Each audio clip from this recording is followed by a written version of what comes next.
Hello, everyone. This is Divine Erdrick, and I have read the Homestuck Epilogues. I got to follow along for a large part in a stream hosted by Optimistic Duelist and Kate Mitchell, and it was wonderful. I had a lot of fun, but I was also sick. I had a full-blown migraine, and I had to peter out somewhere around 8:15, I think. But I basically got to follow along for all of Candy. I also got to hang out and chat with some really cool people, including V and Jen Giesbrecht, who I really should have asked how her name is pronounced while she was on the stream, and so I'm sorry if I'm still butchering that. Since then, though, I have recovered from my illness and I have finished Meat. I've also gone back and I've reread a few key parts of both epilogues just to make sure that the things I thought happened did.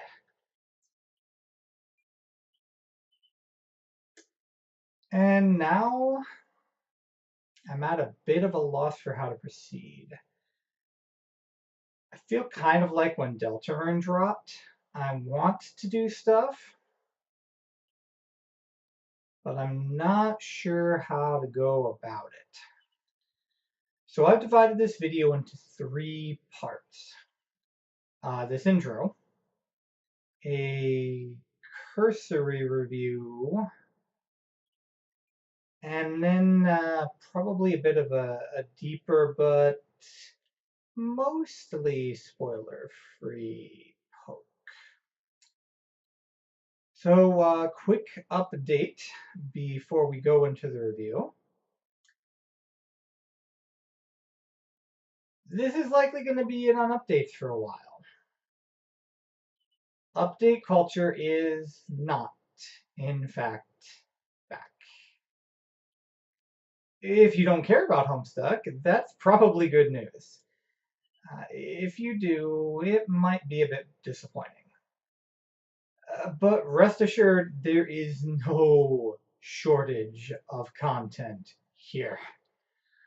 All told, this adds somewhere around 180,000 words, roughly the equivalent of 2 average-sized novels to Homestuck. So with that in mind, let's go ahead and get right to the question. Should you read the Homestuck Epilogues? And, well, if you're a Homestuck fan, then yeah, you probably should. And more than likely, if you've heard that they've dropped, you probably have already started. You should read them. You should read both of them, and you should probably reread parts of them. I myself am going to give them another reread, and then I'm probably going to reread all of Homestuck again. But make no mistake, war is coming. Sorry, couldn't help it. Make no mistake, I'm saying you should read them. I am not saying you will enjoy them. They are quite the emotional roller coaster. I experienced moments of sheer elation. I experienced terrible sorrow. I experienced unbridled glee. I experienced soul-scorching wrath. Whether I in fact enjoyed all those experiences, whether I was entertained, I'm still processing. But I can definitely say they are very well written. And in case you were worried, yes, it was very much Homestuck. Speaking of which, from questions that have been answered by Jen and V, we know a bit more about the writing process now. For those of you who are worried that Hussey did not have full control over this project, those worries are unfounded. Apparently, Hussey dictated the outline for the project, then handed out parts to specific authors, of which Jen and V are only two. There were more. But Hussey then also wrote most of the dialogue, and there are entire chapters that he alone wrote. So while it was collaborative, it was also very much Hussey's. I'll talk a little bit, only a little, about the authors in the deeper probe. But yes, the epilogues are Hussey's, and they are Homestuck, and they are well written. And I think you should read them. But I can't say you'll enjoy them. Again, I'm still not entirely sure I enjoyed them. But then again, I didn't enjoy Silent Hill 2, and I still think it's one of the greatest video games ever made. But I can already tell from some of the reactions I've seen that some people have definitely not enjoyed them, and in a bad way. I've even seen some people say they weren't warned about what's coming. Well, first of all, as a general rule, you aren't in a story, but also this one did. There are content warnings. I mentioned them in the previous video.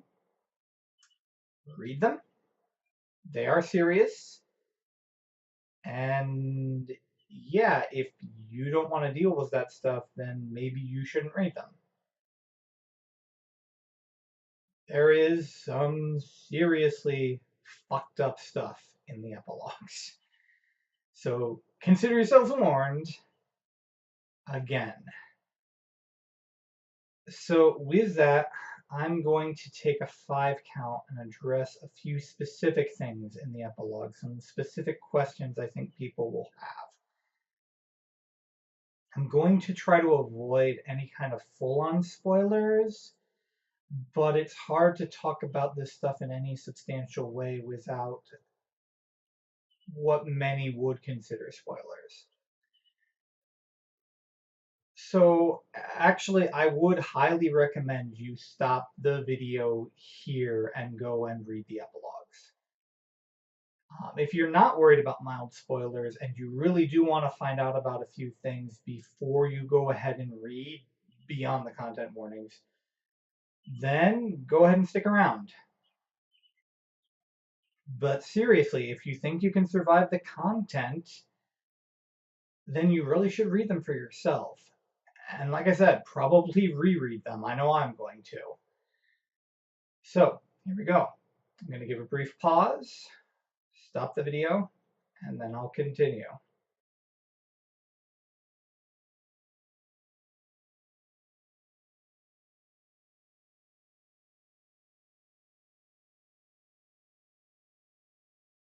Okay, so if you're still here, some of what I'm about to say might be considered spoilers.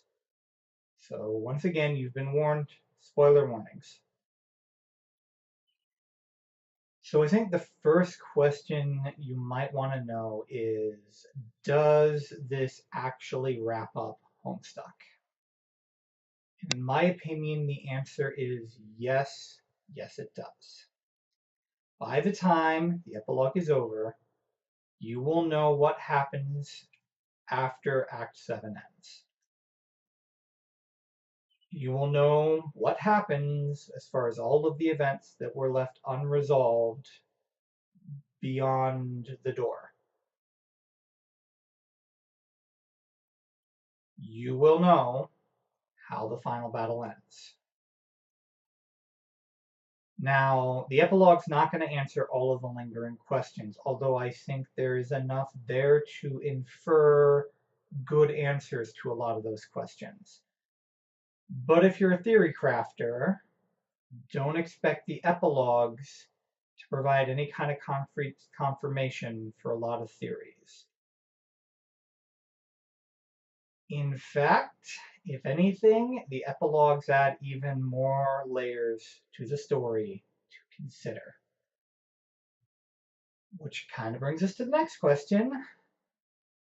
Do the epilogues provide a straightforward narrative conclusion? To which I honestly have to ask again, do you read Homestuck? The epilogues start with a 3-chapter prologue that is filled with meta-narrative content before they break into 2 separate epilogues that are each a novel in length. What do you think? No, this is not a straightforward narrative. Each epilogue jumps through multiple story threads. Each one follows multiple characters, all with intertwining arcs. And to make matters worse, the 2 epilogues are not isolated. They are, in fact, connected. You will need to read both of them to complete all of the story threads. And like I said, there's a lot of meta-narrative stuff going on. I can't even begin. Remember how I mentioned the authors earlier? The fact that there are 3 authors listed, but there were actually more authors? Yeah, the fact that the prologue only lists the 3 authors, that actually might be important as far as the narrative itself. That's how meta-narrative this gets. The best thing I can say for following the epilogue is at least they don't jump around the timelines. The story arcs are, for the most part, linear. So past that, the big concerns I think most people will have will be along the lines of specific content warnings. Things like the characters, shipping, deaths, that kind of stuff. As the AO3 content tags describe, there is a lot of relationship stuff that goes on in the epilogues. If you care at all about shipping, you will find ships you like. You will find ships you won't. You will find all manner of different relationships in the epilogues. You get to see the kids as young adults now, and as young adults, they are navigating adult relationships. You will even read what were likely jabs aimed at specific people with specific opinions on specific ships. More important, I think, to most people are all of the content warnings revolving violence and, of course, main character death.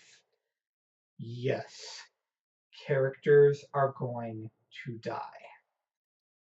You will see characters die in ways you fully expected and may have even predicted them to die.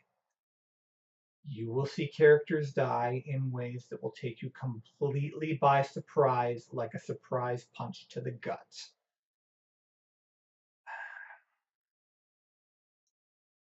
Remember how I've kept making comparisons between Instrumentality and End of Evangelion? Yeah, that was pretty accurate. As far as Act 7 being the happy ending and potential horrible stuff happening in the epilogues, yep, lots of that. Bad shit will happen.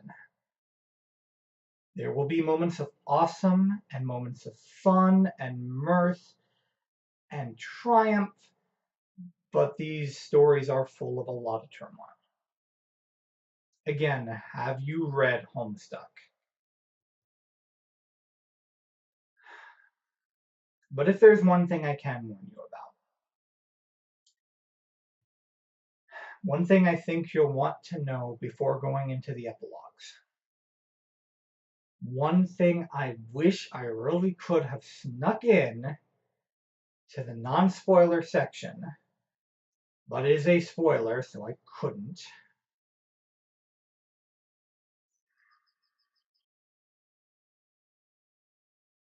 You are going to see characters that you like, or at least characters that at least some people like, or are fan favorites for some fans, that are going to do things that will leave you furious.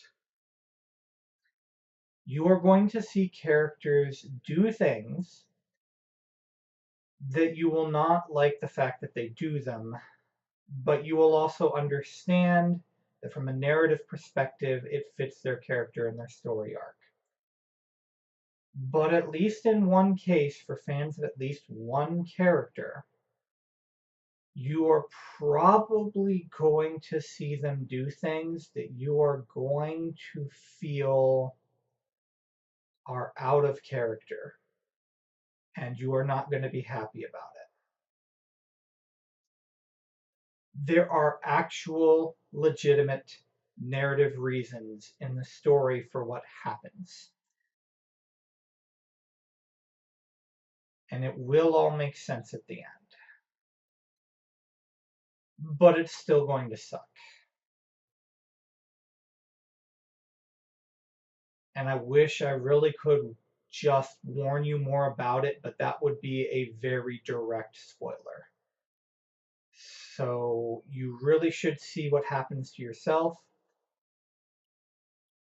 Just, like I said, keep that in mind, that you might see a character start to do something that you're not going to approve of, but there are reasons for it.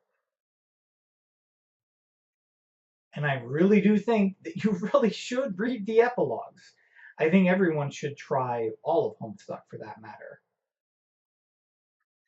But I know that, these stories, there's no story that's for everything. And I just did a huge video where one of the things I talked about was how when an author tries to make a story for everyone,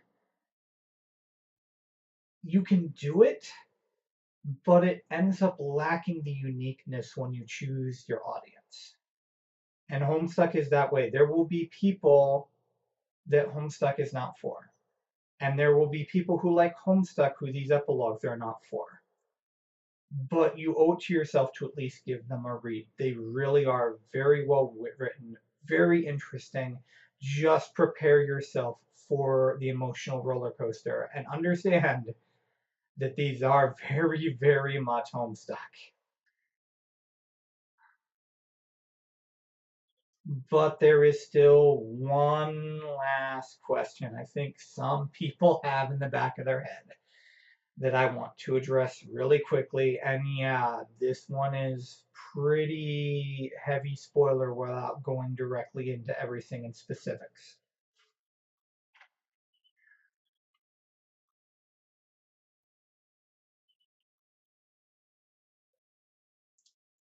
I said the epilogues wrap up Homestuck. I also said they leave unanswered questions and add more layers to the story. That begs a question. Are the epilogues themselves complete? I feel that yes. Yes, they are. Each is, in fact, a complete narrative. They also set up something new. So let's be honest. The real question here was, is it over? Are we free? No. No, we're not free. We're here forever. Hussey is not done with us yet, it seems. He still has stories to tell, apparently. When and how we'll get these stories? I guess, as usual, we'll have to wait and see. Until then, this has been Divine Erdrick, and I'll see you all on whatever Hussey's next wild ride is.